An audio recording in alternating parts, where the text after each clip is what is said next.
अगर हम बात करें बिहार की राजनीति की और उसमें एआईएमआईएम नेता असदुद्दीन ओवैसी की चर्चा ना हो तो बात पूरी नहीं होती, क्योंकि राज्य में ऐसी कई सीटें हैं जहां इस पार्टी का खासा प्रभाव देखा जा सकता है। पिछले चुनाव में एआईएमआईएम ने 5 विधानसभा सीटों पर जीत दर्ज की थी। वो बात अलग है कि उनमें से 4 विधायकों ने पार्टी का साथ बीच में ही छोड़ दिया। वहीं हम बात करें इस बार के विधानसभा चुनाव की तो ओवैसी ने मिशन बिहार की शुरुआत कर दी। तो चलिए आपको बताते हैं कि क्या है ओवैसी का mission Bihar. All India Majlis e Ittehadul Muslimeen यानी कि एआईएमआईएम के अध्यक्ष असदुद्दीन ओवैसी मिशन बिहार की शुरुआत कर रहे हैं। ऑल इंडिया मजलिस-ए इत्तेहादुल मुसलमीन यानी कि एआईएमआईएम के अध्यक्ष असदुद्दीन ओवैसी ने मिशन बिहार की शुरुआत कर दी है। वो बिहार में 4 दिन की सीमांचल न्याय यात्रा निकालने जा रहे हैं। इसके साथ ही ओवैसी बिहार में चुनाव प्रचार अभियान की शुरुआत भी करेंगे। वहीं देखा जाए तो सीमांचल बिहार का वो क्षेत्र है जहां की आवाज ओवैसी हमेशा से उठाते रहे हैं और यहां की जनता ने भी उन्हें भरपूर प्यार दिया है। एआईएमआईएम ने 2015 में सीमांचल से चुनाव लड़कर बिहार के सियासी मैदान में कदम रखा था और 2020 के चुनाव में वो 5 सीटों पर जीत दर्ज करके उन्होंने सभी को हैरान कर दिया था। एआईएमआईएम के इस प्रदर्शन ने बिहार में अपनी जमीन तो ढूंढ ली थी, लेकिन अब 5 साल बाद उसे बचाने की चुनौती आज भी जारी है। आपको बता दें कि असदुद्दीन ओवैसी अपनी न्याय यात्रा के दौरान सीमांचल के अलग अलग विधानसभा क्षेत्रों में रोड शो और नुक्कड़ सभाएं करेंगे।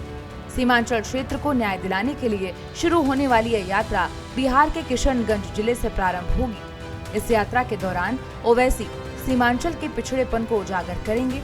इसको लेकर उन्होंने लोकसभा में एक निजी विधेयक भी पेश किया है, जिसमें संविधान के अनुच्छेद 371 के तहत क्षेत्र के पिछड़ेपन को दूर करने के लिए सीमांचल क्षेत्र विकास परिषद की स्थापना की मांग की गई थी। अगर हम बात करें सीमांचल क्षेत्र के अंतर्गत आने वाली विधानसभा सीटों की, तो इनमें किशनगंज, पूर्णिया, अररिया और कटिहार शामिल है। इस क्षेत्र में विधानसभा की 24 सीटें आती हैं। इन इलाकों में मुस्लिमों की अच्छी खासी आबादी है, जिसमें अकेले किशनगंज में लगभग 67%, कटिहार और अररिया में लगभग 44 से 45% और पूर्णिया में लगभग 39% मुसलमान हैं। इस यात्रा के दौरान ये पार्टी सीमांचल की 8 सीटों पर ज्यादा जोर देना चाहेगी, क्योंकि इनमें से अमौर, बैसी, बहादुरगंज, कोचाधामन और जोकीहाट उसकी पकड़ वाली सीटें हैं, जिन्हें उन्होंने या तो 2020 में जीता था या उन पर स्पष्ट प्रभाव दिखाया था।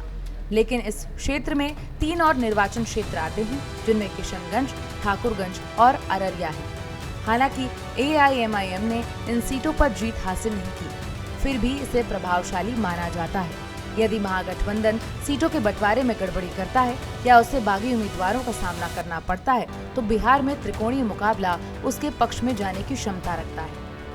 बिहार चुनाव में ओवैसी की पार्टी की एंट्री साल 2015 के विधानसभा चुनाव में होती है, जिसमें पार्टी ने सीमांचल की 6 विधानसभा सीटों पर अपने प्रत्याशी उतारे थे, लेकिन उनका खाता नहीं खुला, पर वो अपना प्रभाव छोड़ने में सफल रही थी। एक सीट पर उनका उम्मीदवार दूसरे स्थान पर था, लेकिन 2019 के उपचुनाव में एआईएमआईएम का एक सिक्का चला और किशनगंज के हुए विधानसभा चुनाव में जीत हासिल की।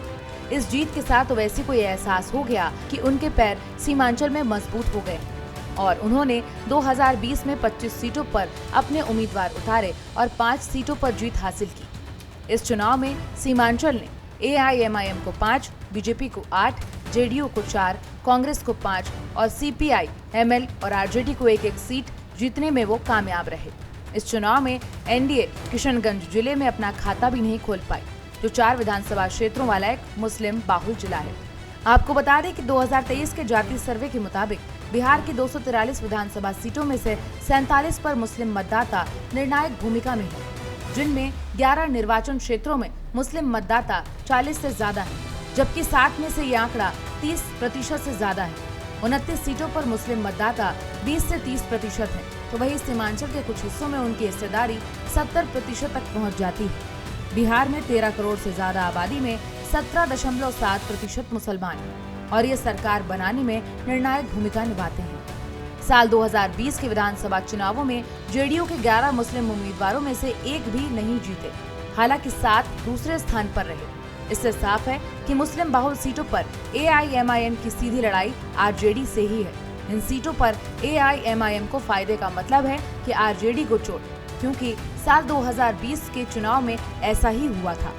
अब देखना दिलचस्प होगा कि इस बार के चुनाव में प्रशांत किशोर की पार्टी जन सुराज का भी डेब्यू हो रहा है और पीके की नजर कुर्मी और मुस्लिम वोटर्स पर खासकर है। और यदि मुस्लिम मतदाताओं के बीच जन सुराज ने पैठ बनाई तो AIMIM के लिए टेंशन बढ़ाने वाली बात होगी। इस खबर पर आपकी क्या राय है, हमें जरूर बताएं। देखते रहिए भारत एक्सप्रेस।